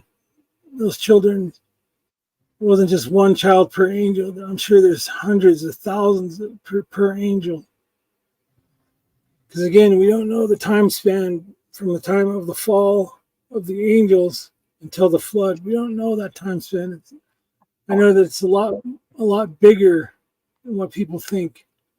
It wasn't 6,000 years. It was a whole lot further back than that. You have to understand something. That Right. history has been stolen from us. I just sent you something, Chantelle, about there used to be 13 months, which actually resolves and answers the question on so many skip days. When did they change that finally? That was from a Bible in the 1700s when I sent that one I sent you from. So from then to now, Right. how many days have been changed just from that point? And who's to say they didn't change it before then? They include this for me on purpose. They call it occult. Occult means what? It means hidden. Doesn't mean evil, it just means hidden. And so then what they did after that was they got your religious people to say the occult is evil. Don't ever look at it, or you're going to die. You're going to go to hell. You're going to burn in hell forever because it's occult. Well, occult by itself is not evil. What you can find in the occult can be evil. But they kept that in that category to keep you ignorant and asleep and dumbed down, watered down so that you're ineffective. I point to the slave Bible again. Back in America, they had something called the slave Bible, where they cut out all reference to slavery in any way, shape, or form about the Exodus. They cut those books out and they gave the slaves that Bible. Those slaves didn't know any different. They thought that they were praying to the same God as everybody else, when in reality, the guts were kicked out of what the Bible was saying about freedom, about becoming free. They censored that Bible, in other words. So censorship is a huge thing these days. And they want you to feel like you're doing something evil by even hearing any of this word. That'll be the very first thing that I hear or see from somebody that has anything negative to say is, you're going against God, you're contravening God's words. Really? Okay, so tell me in your modern day Bible where God's word is exactly what you said. Show it to me. Show it to me in at least two places. At least two places. And then let's go look back at Bibles that go back 300-400 years and then tell me that you're still right. And your modern day interpretation you came up with in the last 50 years is absolutely wrong. And the representation of these churches today is all about money. Money, greed, sex. That's what they try to sell people these days. And yes, I say sex because that's what they do behind scenes. The trees don't buy its fruit, and that's the kind of fruit that they produce. That way you don't have informed, aware congregations of people that know the truth. You have a bunch of people being sold a feel-good song or pat on the bum or whatever they do. There's no power there. None. That's true. That's absolutely true. And Sonia, are you South African? I'm just interested to know, because I'm just asking you from, I saw you on my earlier program and we were talking about Nelson Mandela. She's saying that if I had to tell my friends this, they'd think I'm crazy. Well, don't worry, you're not alone. And especially as South Africans, we certainly need to wake up in a major way. And this is the type of information that we're getting, that we definitely need to get out there. And it is crazy information to put out there. It absolutely is. And that's what I was saying early on. It's such, I know that word cognitive dissonance has been killed over the past 3 years, but I guess that's probably the best way that we can use it, because it's just, we've been brought up in such a protected world, right?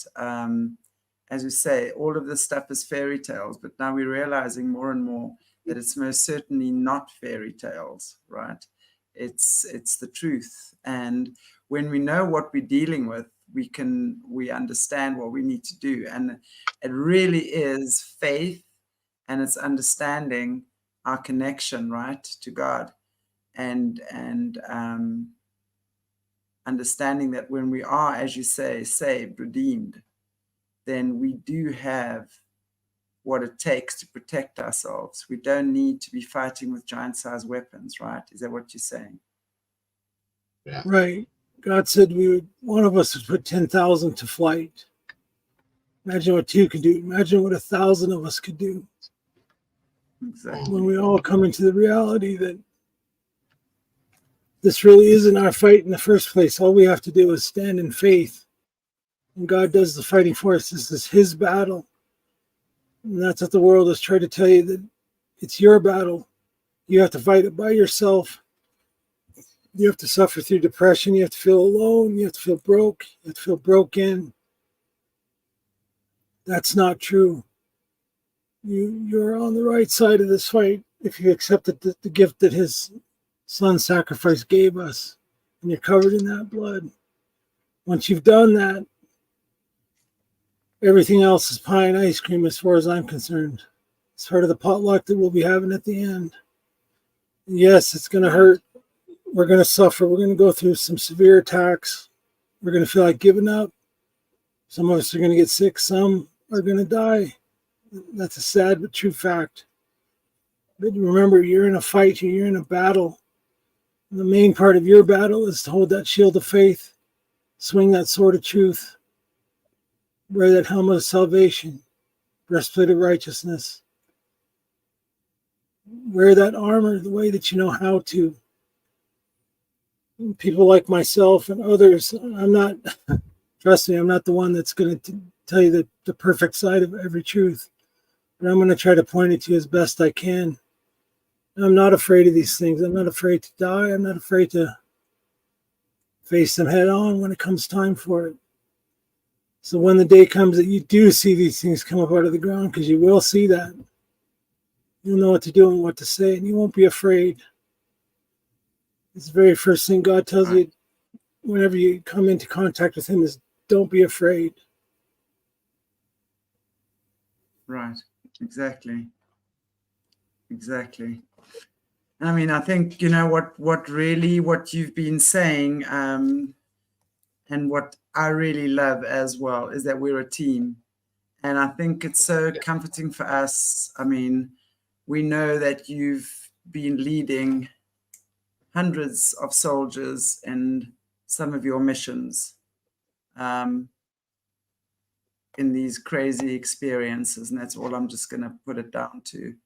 So I want to just say to you how grateful we are to have you as our team leader, right? So I want to just reaffirm that and just enjoy the fact that we are a team. This is our viewers, we're a beautiful community here, and it's wonderful to see everyone just accepting what you're saying. It's crazy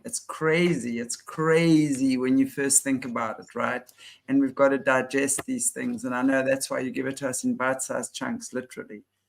But when we start processing and digesting that, yeah, you're right, Misty May, we are stronger together.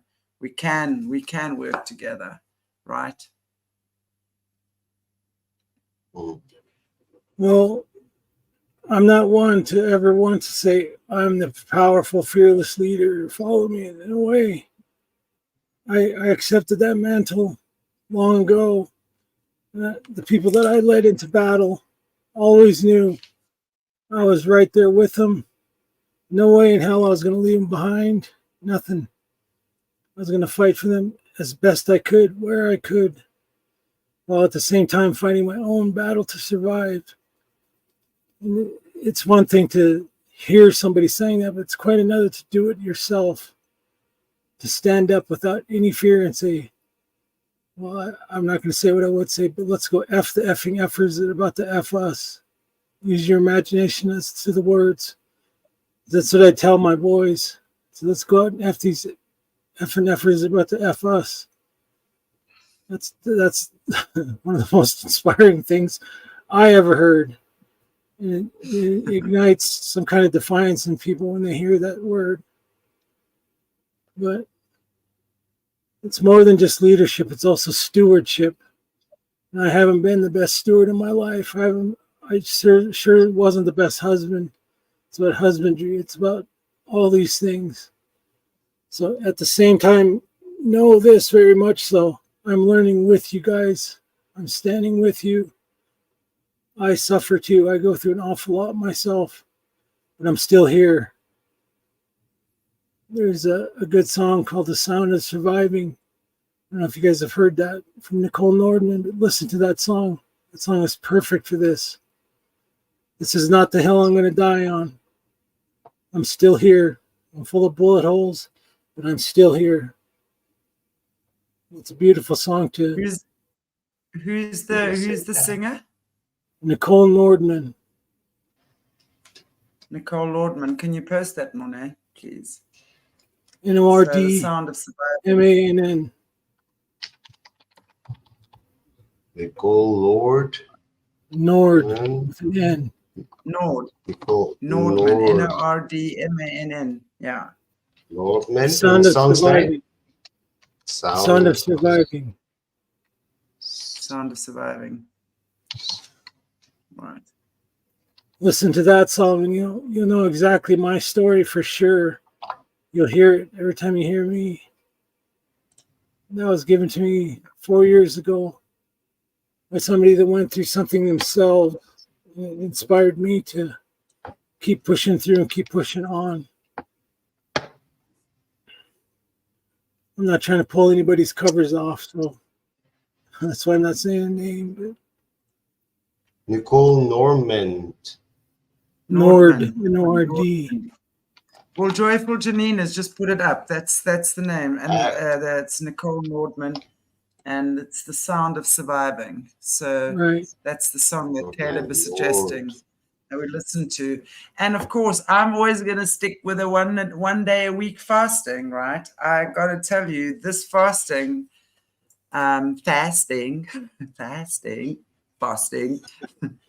wherever you come from, if you're a Pom or a Yank or a Sapphire. Hopefully we're getting more Sapphires on the team here, that's for sure. Is absolutely phenomenal, I have to say. And I'm going to repeat this again. We fast start dusk on a Tuesday until dusk on Wednesday. So it's a 24-hour. I do a dry fast, and I have to say, I mean, I always say this. I'm an old faster. I enjoy fasting, but I've always just done water fasts, right? 3 days, 5 days, 7 days, even up to 10 days. So 3 days and 5 days for me have been the most common that I've done in the past. But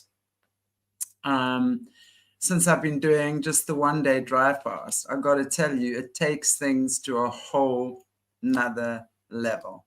It's not easy, but I want to tell you the results, the breakthroughs that I've been receiving through that have been phenomenal. And fasting, even if you don't do the dry fast, even if you do a water fast, even if you fast for half the day, or intermittent fasting, start with intermittent fasting. I mean, it's, take it in bite-sized chunks. You don't want to like completely shock your system into another dimension, not quite yet, right? So start with what is manageable for you. If a water fast is something you can begin with, then decide, and then the next time maybe half-day dry fast or something. But it is absolutely incredible when you sacrifice your physical needs, basically. It is really so rewarding, and the more of us who do it, the better the results are, because the more we stand together in doing this, it's not for a self-serving need. We're doing it for the greater good and the greater experience. So I'd like to answer a question if I could, if you want to highlight it. It's from Lanessa. So Lanessa, this one here? About the opinion about a daughter who's part Native and being mostly German. I just want to see which one is it. I just can't find it yet. Lanessa, I know it's not but it's behavior, my man. It's lost in genetics. I don't know which one. Can you highlight it there? I'd love to ask Caleb an opinion question about raising a daughter who is 5 years old. Here we go. Found it. Right. So one of the biggest mistakes that was made in my experience as being half German, half native, is my adoptive family tried to cut me off from my native part altogether. And I was put into a really harsh school system where they'd wash your mouth with soap if you spoke your own language. I had to hold a bar of soap in my mouth. And that was ingrained so deeply into me that I rarely speak my language. I'm fluent. I grew up that way. The only good thing it did for me was that I didn't just learn my own native language, also learned how to speak plain sign language. So I could speak with my hands and my gestures. My grandpa taught me that. And I would definitely include her heritage into her upbringing, both sides of it, just so she has a complete picture of her worldview. So there's no confusion, no nothing. That would be what I would recommend for that, just as someone who's gone through that myself. Most definitely. Absolutely, most definitely. I mean, I would certainly, just from as a healer over the past 20 years, I can tell you there is no better medicine for a child than to know their roots. Doesn't matter what, where. And I mean, if we look at Kerry Saint as well, who speaks about adoption, and you were on the Kerry show the other day, and it's such an important thing for a child to know their roots. That's probably the most healing thing. And anyone who tells you that your roots, your DNA is evil or bad, banish that immediately, because anyone who says that to you has no concept of what you need to know. And I'm sorry, I'm going to stick by that as well. Jessica, you're so lovely. So you do need to know where you come from and what your roots are, and you do need to feel free to practice whatever your connection is to your DNA. Doesn't matter what anyone else says or thinks, in my opinion. And I think that's exactly, I think you've given a great answer to that question. I'm sorry, I actually didn't see that one. I get this quite often, is what happened to my voice. Well, part of some of my operational duties was to swim deep in the ocean. Something called triox. Look up triox. It actually has detrimental effects on your vocal cords eventually. And also some of these deep caverns, the atmosphere is very different down there. And it's a cumulative effect. It's not something that just goes away on its own. It's going to have to be God healing it for this to change. Right. That's what happened to my voice. Yeah. Thank you. German and Cherokee. Oh, here we go. Colleen, you're another one. I'd just like to put that up just to give some context here as well. I'm just going to see that.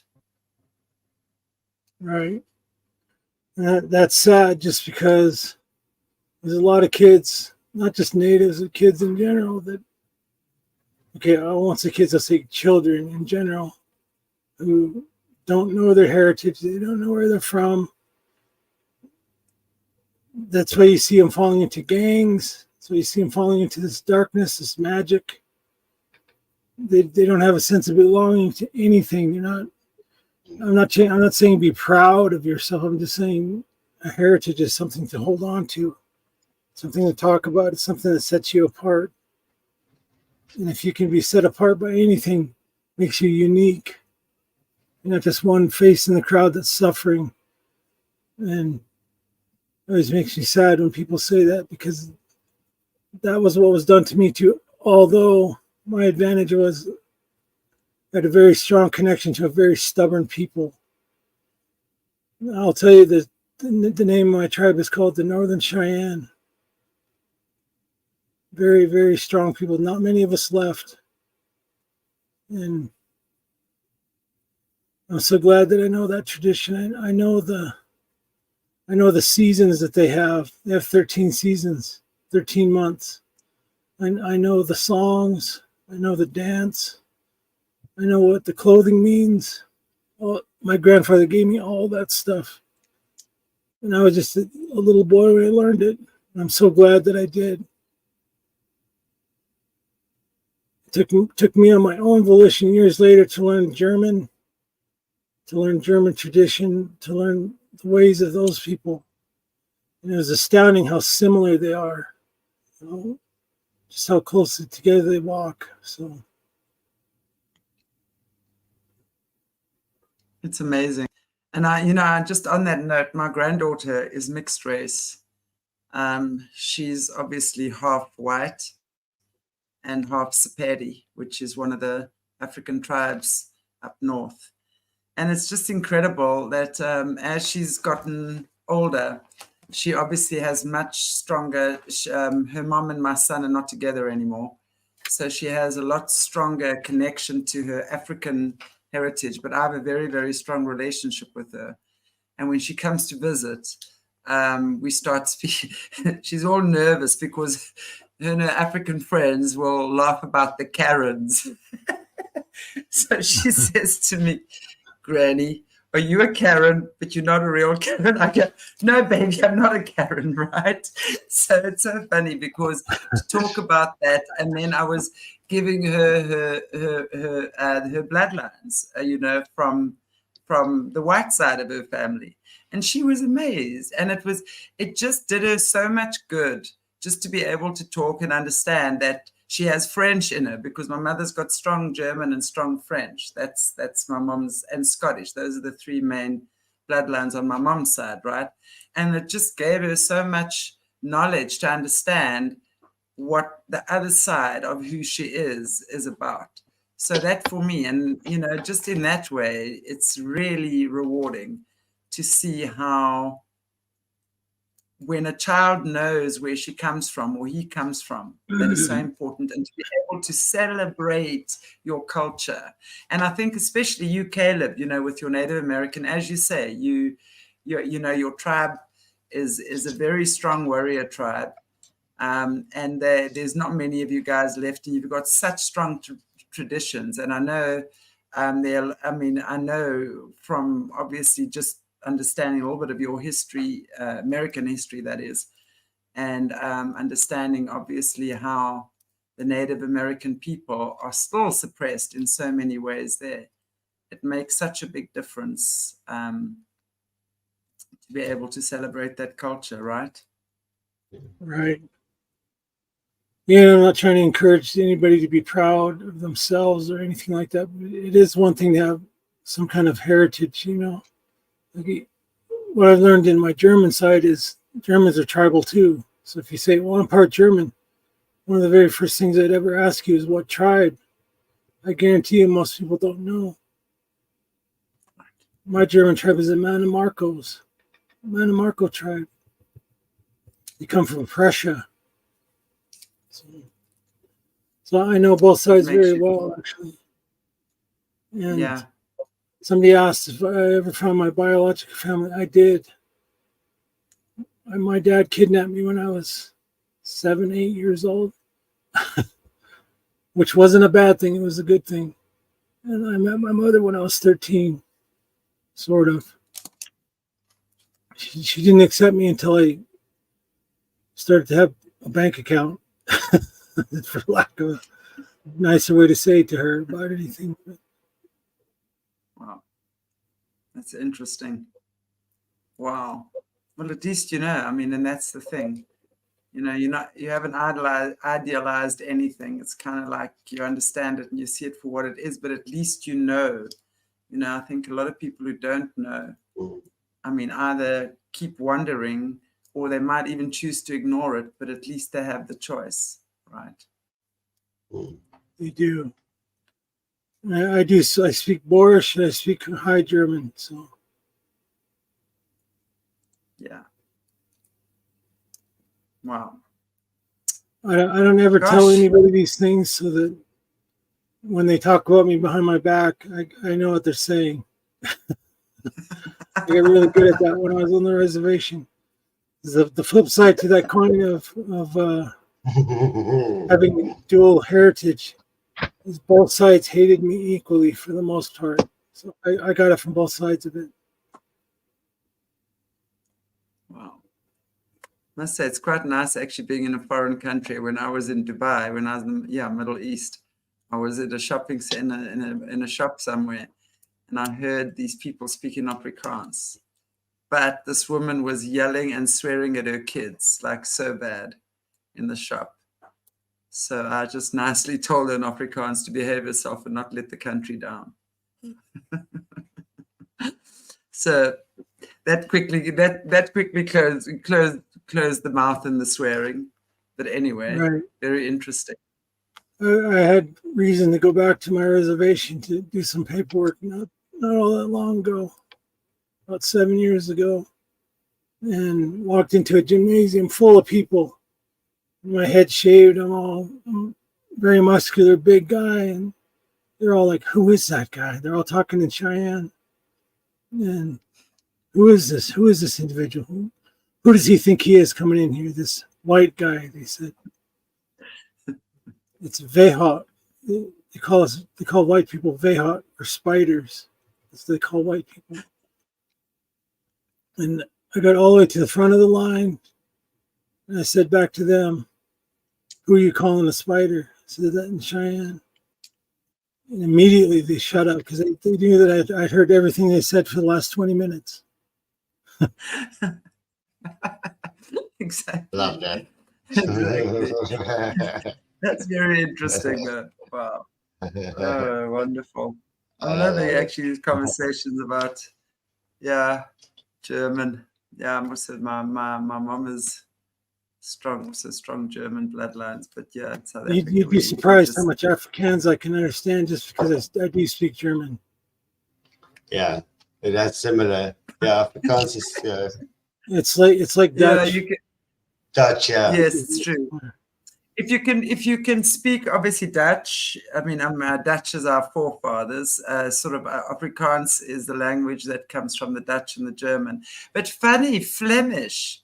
When people speak Flemish, I actually understand. It's easier for me to understand a Flemish person than what it is even to understand a Dutch person. Although Dutch, it's easy to understand what they're saying, very easy. But Flemish as well, I mean, definitely you can speak Afrikaans to a Dutch person, but you kind of got to not use our slang words. You got to use High Dutch, High Afrikaans. Yeah. Because our Afrikaans, we have some interesting slang going on here. I was going to say it's like speaking pirate. It's known as the kitchen language, and it is the kitchen language because Afrikaans originated from when the early Hollanders, as well as the English, our Dutch and our English forefathers. Remember, they were the first two colonizers in South Africa, and they then captured the African people. So then the African people were working in the kitchen, right? So the Afrikaans language then became the combination of Dutch, English, and German. So it's very interesting. Wow. Interesting. Yay. Okay, well, we hit the 2-hour club again. 222 viewers. Okay. And we're about to hit the 2-hour club. In 1 minute's time, we're going to hit the 2-hour club again.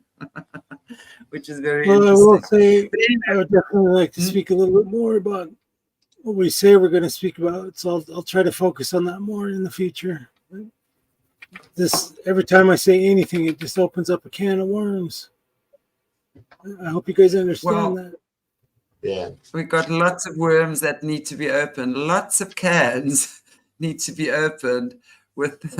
I'm learning to speak Chihuahua. To that Greg Graham, there's a video on YouTube where these people didn't know that their Chihuahua spoke Spanish, and they would just sit there and stare at him until they finally learned how to tell him to sit down or to go somewhere in Spanish. And he knew what to do, so try speaking Spanish. Exactly. Oh my goodness. Okay, well, boom, we've hit the 2-hour club again. There we go. You see, guys, we're nice to you on Friday nights, aren't we? And we will see you back again on Tuesday. I mean, I was going to say on Tuesday, on Sunday, right? And we'll still figure out what we're going to talk about on Sunday. Yeah. Caleb, Well, I think before you end, I want to say I think we could even go even more deeper to the world beneath our feet. Maybe like even a part I think, two. there's definitely a lot of stuff we can still touch on. And that's why, guys, please, I don't always pick up all the questions here. We try, but email me, please, chantellemeyburgh@gmail.com, as in my name, spelled on the screen, all in small letters, @gmail.com. And just put the heading questions for Caleb. And if there's anything relating to this show still, I will bring it on. And if there's anything relating to future shows or past shows even, because there's so much that and I know there's also, when we were talking about the Cabbage Patch Kids and the Cabbage Patch Hospital, it's near a mine, a gold mine, and are these kids being used to mine, There's a whole lot of stuff as well that we can be talking. Maybe some interesting music videos we can pick apart in Patreon.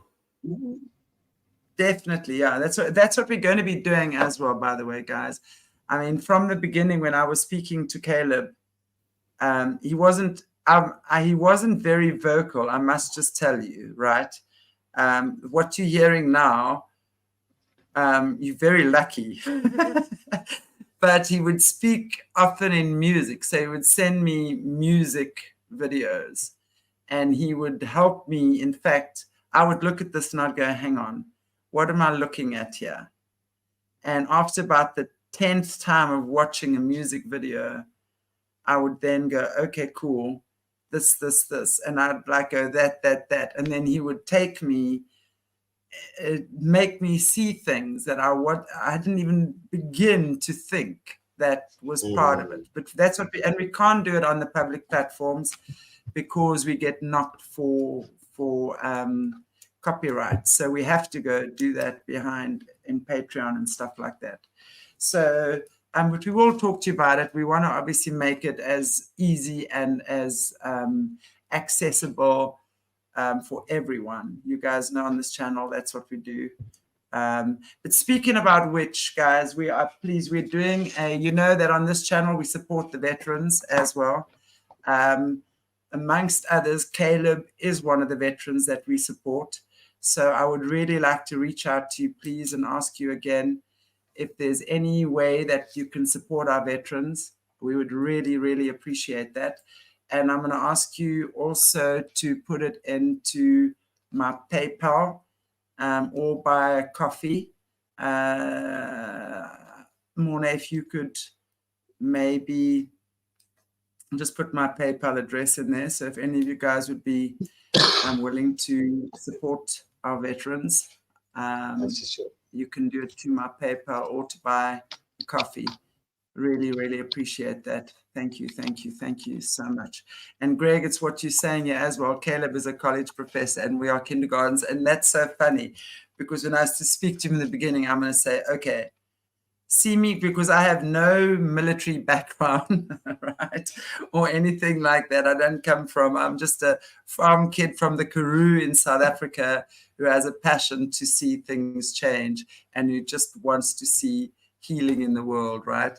And I said, consider me a grade 1 child. I'm a smart grade 1 child, but a grade 1 child nonetheless. So I have to say, wow, I still marvel at that. I've got to tell you, Caleb, when we first started talking, and here you are, and he was saying to me at the time, I don't think I'm going to come on, but he just wanted to start sharing his story more and more because, yeah, there was just people that weren't believing anything he was saying. Thank you. Really, I saw something earlier someone said about us. The ones who are involved are going to be the ones that take this back. I think Vanessa said something about that. So I do agree with that. I think it's going to take people who have been there and who know and who are not afraid to speak out, who are not afraid to get their feet wet or to dive in head first if they have to. It's not for my sake. It's not for my glory. It's not for anything I do. I give all that to God. I owe it to him for that. I'd be nothing without him, and I would be nothing without the support of all you guys out here. I appreciate all of you and your prayers and everything else. I hope that you're able to learn something. I hope that you're able to take what I say and apply it to yourselves. I know you're not perfect. I would never expect you to be. I'm not. Trust me, I'm not perfect at all. My own faults and foibles and failures. But that doesn't mean I don't get back up again after I get knocked down. I get back up and I keep going. One foot after the other, slogging through sometimes. I had to do it in the Hindu Kush many times in other places. At 10,000 feet, it's hard to breathe in general. Imagine doing that loaded down with a full combat pack and people are trying to actively kill you and they're hunting you. So we're in that kind of situation together, all as a team here. And as a team, we have to support each other mutually. The weakest member first, and we'll never leave anybody behind, even if they've fallen all the way on their back. We'll drag them if we have to. Never leave them. I want to point out my avatar again. I always pick significant avatars since I'm not showing my face. That is the representation of that sword in my dream. Dream about getting out of that trance. That's the sword that I saw. Sword of the word. So if it's encouraging to you, just know that I'm praying for you as well. I don't know all of you, but I do pray for you in general. I would ask the same from you. Absolutely. Absolutely. Well, thank you so much. And I know you're bringing so much forth for us. And I'm just so happy to be part of this. And I'm also just loving there's new people in the chats. You kind of get to know your people who are your viewers with the different shows. And it's just so beautiful to have you guys in the chat with us and to enjoy the information we're bringing forth. And again, for those of you who are supporting the channel and supporting Caleb, thank you. And so I much. say, Appreciate it. yes, you can join our gang. Join the gang. Arrow gang. Yeah, Team Arrow. Exactly. I love it. I absolutely love it.